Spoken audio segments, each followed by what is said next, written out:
சும்மா Insta scroll பண்ணப்போ இந்த வீடியோ பார்த்து ரொம்ப எமோஷ்னல் ஆயிடுச்சு. இப்போ கூட நல்லா இருக்குன்னு என்னால் சொல்ல முடியல, ஏன்னே தெரில. நான் கடைசியாக போய் ஹாப்பியாக இருந்தேனே தெரில. ஒரு நாளில் நம்ம இதெல்லாம் பார்த்தா ஹாப்பியாக இருக்கோமோ எப்படி தோணும். அப்புறம் தான் எனக்கு ரொம்ப நேரம் கழிச்சு புரிஞ்சிச்சு, நல்லா இருக்கியான்னு நம்மளை கேட்டே ரொம்ப நாள் ஆச்சு எல்லாரும்.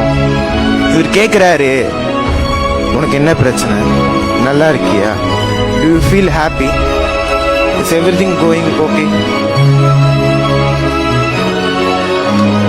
யார் கேட்கல? வேலைக்கு போனியா, சம்பாதிச்சியா, அதை பண்ணியா, இதை. எவ்வளோ வலிகள் நிறைந்த வார்த்தைகள்ல. This bro needs a big hug. எல்லாரோட பிரச்சனையை கேட்க அவன் இருப்பான், ஆனா அவனுடைய பிரச்சனையை கேட்க யாரும் இருக்க மாட்டாங்க. அதனால தான் நல்லா இருக்கியான்னு கேட்ட ஒரு வார்த்தை இவருக்கு அவ்வளோ பெருசா தெரிஞ்சிருக்கு. என்னதான் ஆணா இருந்தாலும் அவனும் மனுஷன் தானே, அவனுக்கும் வலிக்கும், அவனும் ஒரு நாள் உடஞ்சு போவான்.